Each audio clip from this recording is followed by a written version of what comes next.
Before we move into building the UI page that will show our events, I just want to discuss with you guys a small issue that we have in our actual code. So let's say that I add a new event, like event 1, and then I'll submit that.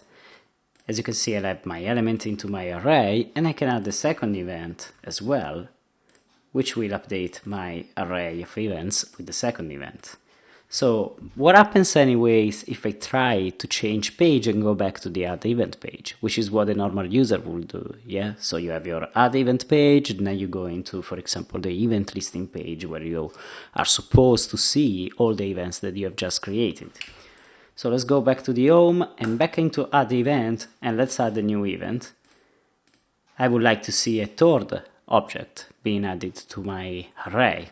So event 3, submit, and whoops, there's only one element. This is easily explained, and the reason why is because if we open our ng inspector, which is a useful plugin that I suggest you guys download, we can analyze what's the current scope hierarchy in our application. We have the root scope, which doesn't contain anything because we didn't use it. And then we have a number 6, which is the number of the scope that I'm currently looking at. Well, basically, ng inspector does enumerate the scopes that are being created during the application life cycle.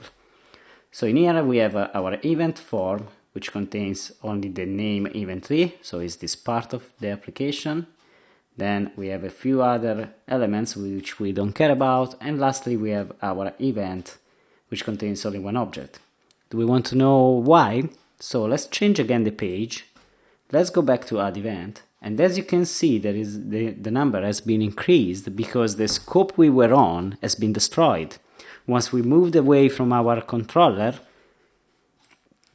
which is our actual form controller, the scope has been destroyed. So whenever we access that again, a new scope will be created. The event array will be initialized once again, and there will be no elements. So how do we want to change our code to get rid of that? Well, there's two things we could do. One is to actually initialize a rootScope event variable inside our run module. We are using only config, but we might add something like .run. And here we can inject the root scope and do something like $rootScope .event equals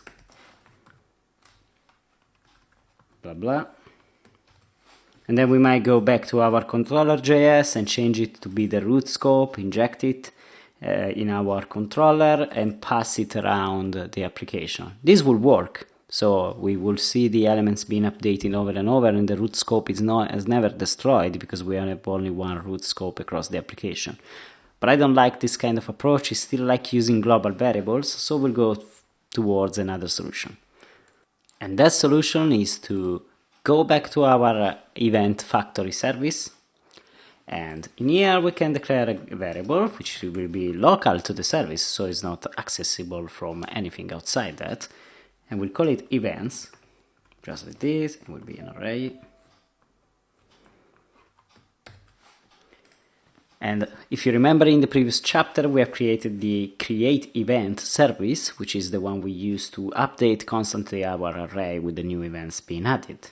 So in here, instead of directly updating the second parameter, which is our controller array, our former scope $event, we'll do something different, which is updating the local one. So instead of being event list.push, it will be events.push. So we're updating this local one. And then we'll do event list equals events. So we are assigning to event list the latest values that are inside events. That's it for this bit. We need something else though. We need to actually create something that will retrieve the events array from the event factory. So in here we can do event factory dot get all events. Let's call it like that. Events, equals function. There's no parameter. and will be just something like return events. Finish. Oops, I missed the wire event factory. That's it. Back to our controller. Instead of doing scope $event equals empty array, we'll do something like event factory dot get all events.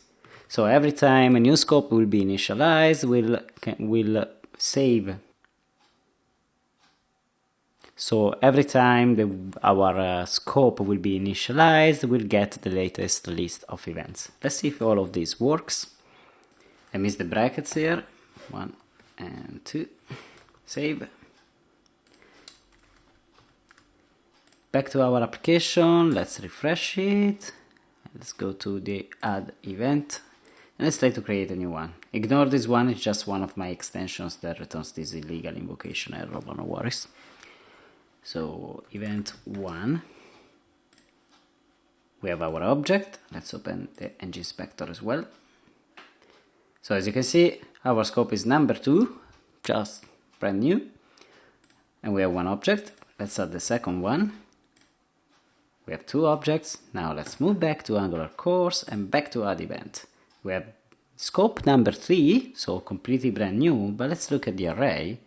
Our objects are still in there, so that's it.